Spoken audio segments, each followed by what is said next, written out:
こんにちは、八雲太郎です。今回はタグボートアートフェア2026浜松町、そして竹芝の近くにあるこちらの会場で、もう何回目でしょうね、5年目、6年目くらいを迎えるかと思うんですけれども、オンラインサイトでおなじみのタグボートが主催をしていて、タグボートさんの取り扱いのアーティストさんを集めた独自のアートフェアということで、今日は平日ということでまだお客さんはそこまで多くないですけれども、すでに絵も売れているようですので、早速中に入って見ていきたいと思います。それでは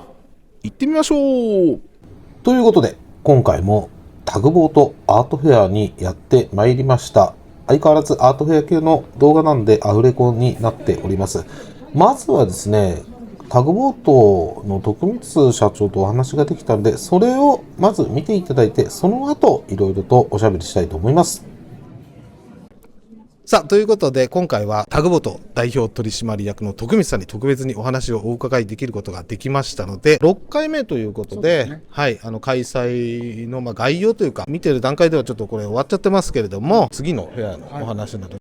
タグボートというのは、ちょうど、今から22年前の2003年の10月に、日本で初めて現代アートの、オンラインギャラリーを始めた会社でございまして、そうなんですよ。でオンラインだけだったんですけども、そこから実際に自分のところでもギャラリー始めて、こういうアートフェアもちょっと単独で、ギャラリー単独でってあんまりないんですけどね、はい、させていただくことになって、全部で64人のアーティストで、約1000点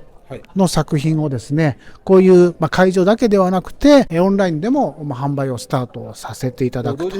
そうですね。で、うちの特徴というのはやっぱり昔からオンラインでやってるんで、オンライン販売が得意なのと、こういう会場でもお客さんに見ていただくと、やっぱりどっちもやんないと今、なかなか厳しい世界なんで、どっちもやってます。2001年の3月が第1回目ですね。だからちょうどコロナ禍ど真ん中の時にここの会場でやらせていただいたんですけれども、当時あんまり本当コロナど真ん中だったんで、来場者いないんじゃないかなと思ったら、意外とコロナ禍で皆さん外に出たがってまして、アートのプチバブルが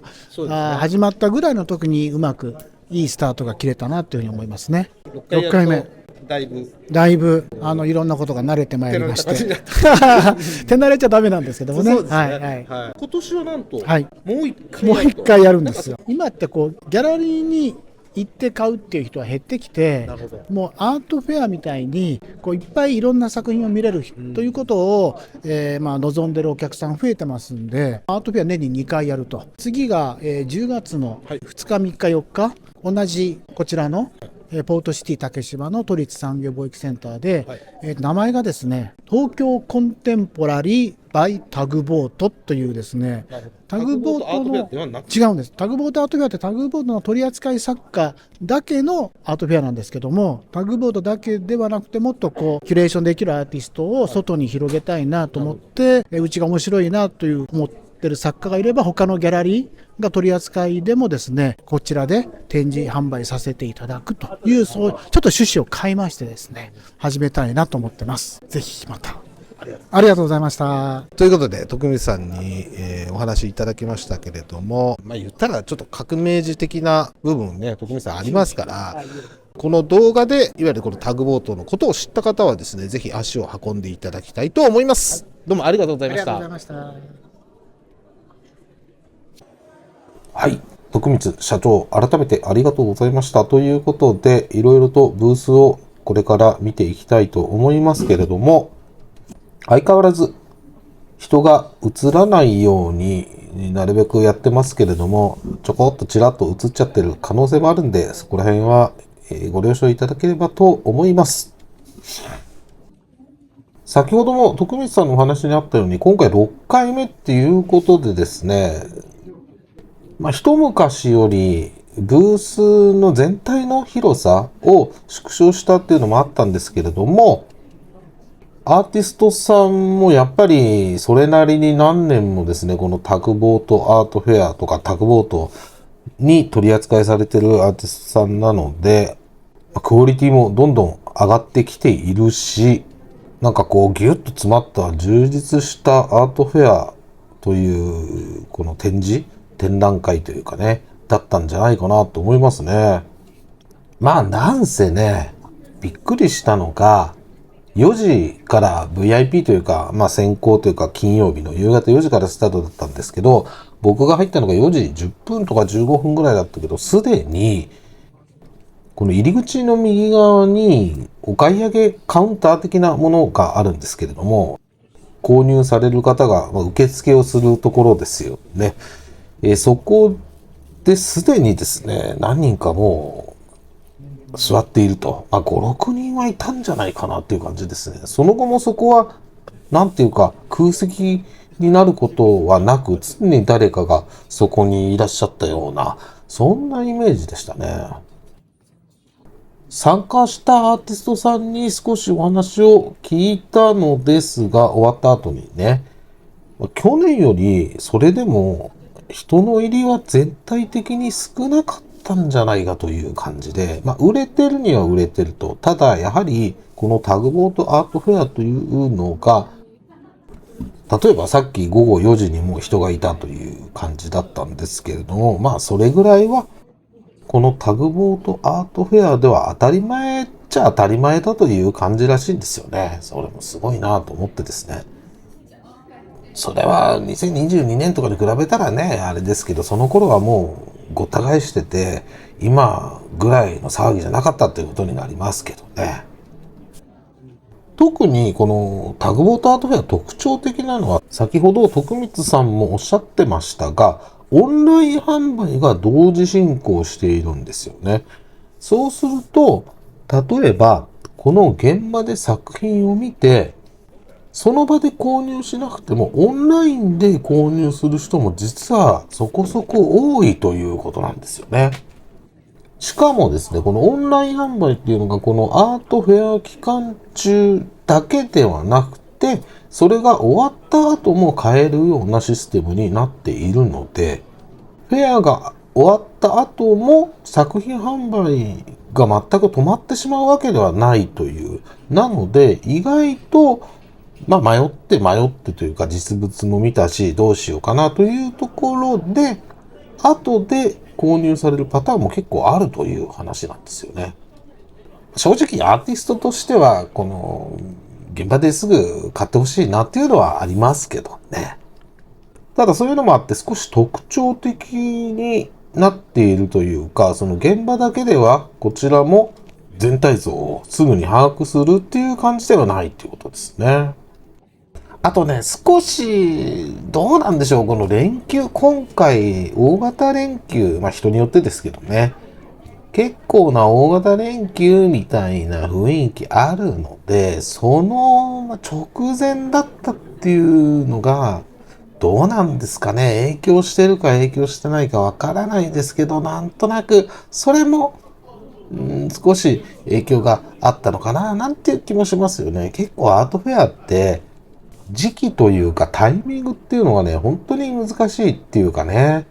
変な話、例えばこの前カタールのドーハでアートバーゼル新しいのが始まったんですけど、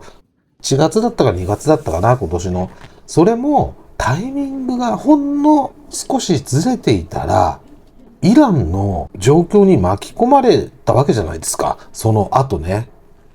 攻撃が始まっちゃって、ドーハにもミサイル落ちたとかなんで、本当にそういう、話は少し大げさなんだけれども、アートフェアってもう何年も前から決まってるんだけど、それが、そういう、例えばコロナとかね、そういう攻撃とかそういうことで、全く状況変わっちゃうことっていうのがあるんですけど、細かく言うと、元々の設定というか、会場がここでしか空いてないとかいろんな事情があるんですけど、開催日程っていうのがね、なかなか実はすごい難しいというね。香港とかであれば3月っていうので、もう香港アートウィークみたいな感じで、セントラルがあって、バーゼルがあって、サザビーズ・クリスティがあるみたいな感じなんだけれども、日本でそうやって、なんていうか大きいアートフェアと言ってもの規模なので、割となかなかそれと一緒に全体的にオークションが開催、SBI アートオークションはね、隣のビルでやってますけど、そういう、なかなか動いてくれないというか、なんかそういう感じになっちゃってますけどね。もちろん、全然人が来てないとかっていうわけではないですよね。この動画もなるべく人が映らないようにしているだけで、それなりに人は、来場者はね、多くて、土日もかなり来場者いっぱいいらっしゃってたみたいですね。それにしてもじゃないですけどね、このご時世というか、ここで今年2回アートフェアを独自でね、開催するっていうのもね、なかなかすごいなと思いますけどね。徳光さんとインタビューじゃない時にも、だらだらと少しお話しさせていただいたんですけど、やっぱり徳光さんってこう見ているところがなんかやっぱすごいなっていうかね、いろんなもちろん経済のこととか今の日本のねこういう状況というかそういうこともねかなり冷静に見ていらっしゃったというのがあるので、独自の進化を遂げていっている感じがしますね。このタグボートというこの集団自体がね。会場の床というかこの全体の雰囲気も綺麗ですし、アーティストさんももう慣れてるっていうので自分の展示方法とかね、これタグボートさんがやってるインディペンデント東京っていうあるでしょ？知ってる人多いと思うんですけれども、登竜門的なね参加費を払ってちっちゃいブース借りて展示をしてギャラリーの人が審査をして採点をしてグランプリ決めてみたいなやつがあるんですけど、もし知らない方がいればそれもねインディペンデント東京を検索してもらえれば出てくると思いますけどね。そういうのもねこう実行力っていうのはすごいなと思いますけど、正直だからそこのアートフェアとはこう展示の仕方だったりとか、作品のなんか充実感っていうのかな、そういうのはさすがだなというか、ある程度ね活躍されているアーティストさんばかりの展示なので、そういう意味ではすごく楽しいというかこう締まった感じになってますよね。今回は特にね10月の新しいアートフェアもね楽しみですけどね。タグボートさんっていうオンラインがあって、こういうオフラインがあって、でインディペンデントというなんか登竜門的な場所があると。だから構造がこう集約されているというかですね、なんかうまいなというかね。例えばそのインディペンデント東京で展示が初めてなんですとか、アーティストになりたくてみたいな感じでそこに挑戦するわけじゃないですか。そこでギャラリーさんの方と知り合ったりとか、じゃあうちでオンライン掲載してみないかみたいな、なんかそういうの流れからですね。でオンラインに上がる。でも普通ねオンラインに上げただけじゃ正直そんなにね作品ってね売れないじゃ売れないんですよ。でもそこは長年のキャリアだったりとか、徳光さんもメルマガ書いたりとか、いろいろね、まめな方ですからね、コラムを書いたりとかね。それでも、言ってもね、そんな簡単じゃない。もう長年の積み重ねだと思いますけど、で、そのオンラインでやる。で、こういうアートフェアでオフラインで見せる。で、またオンラインに戻るという、いろんなところからこの最終的にはオンラインで買えますよというところに集約されているこのシステムというかですね。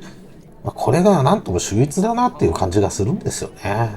ピラミッド型の頂点にこのオンラインサイトがドーンと構えているという感じになるのかな。